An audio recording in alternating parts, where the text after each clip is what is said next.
Can the NCAA do anything about NIL? I think the short answer is no, but we're going to examine this for a bit.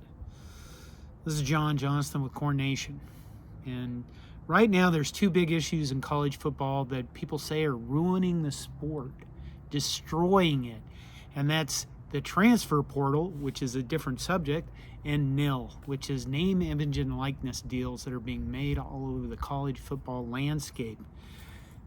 Heard about a Texas running back has a deal with a Lamborghini dealer. Rumors have it that O'Shawn Mathis got $600,000 to come to Nebraska. Texas is putting together a $3 million deal to get some defensive end somewhere. Texas A&M is buying players all over the place. Some dude from Miami is paying guys to come to his school. Comparisons keep being made to the Wild West. And I think they're appropriate because the Wild West was kind of, just about lawlessness, and he who with the most ammo won. And in this case, the ammo is money.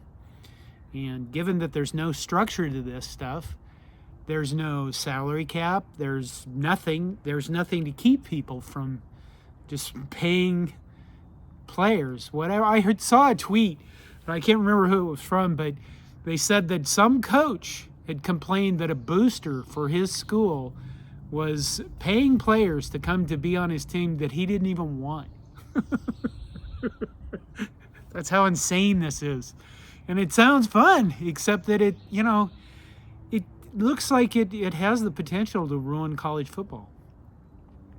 So I think it was Ross Dellenger from Sports Illustrated did an article about how the NCAA is going to rein this in. They're going to put together a task force to talk about it and come up with a structure and some guidelines, in which all of that should make you just go, well, whatever. These guys, I've said this before, I'll say it again, I'll keep saying it.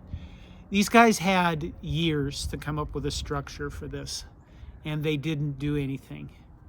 And by these guys, I mean people who run universities. Not Mark Emmert, who runs the NCAA.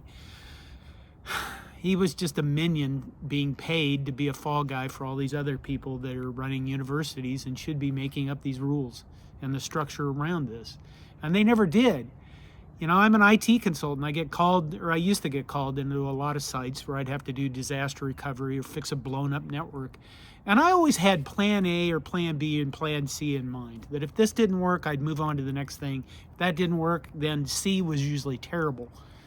But the NCAA and the college presidents that run it had apparently no backup plan for this.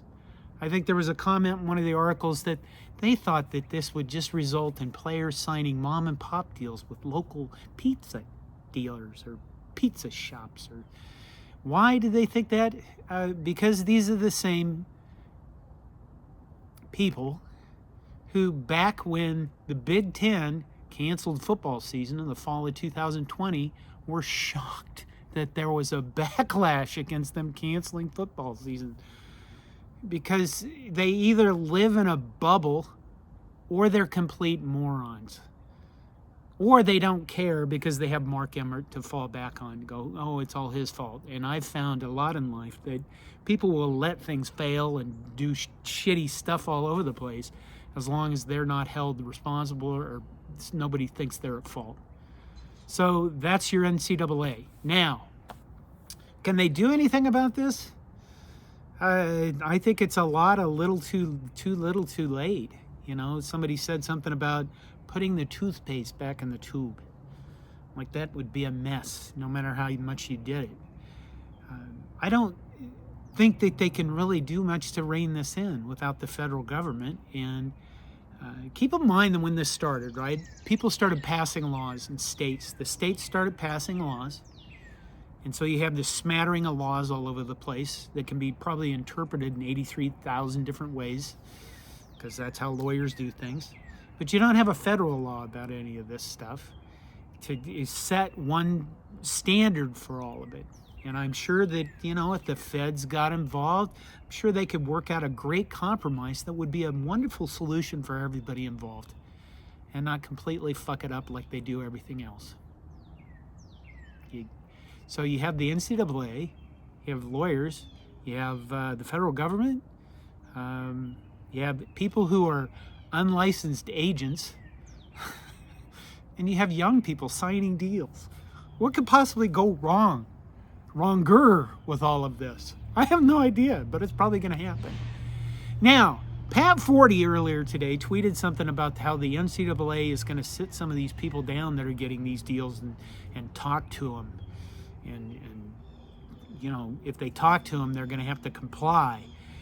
And this is an interesting thing, because keep in mind that the Alston case that started all of this name, image, and likeness stuff was about antitrust. It was about whether or not the NCAA could restrict the athletes from making money.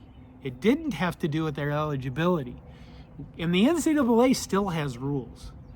So it's very possible that the NCAA could do something where they could rule players ineligible or penalize schools.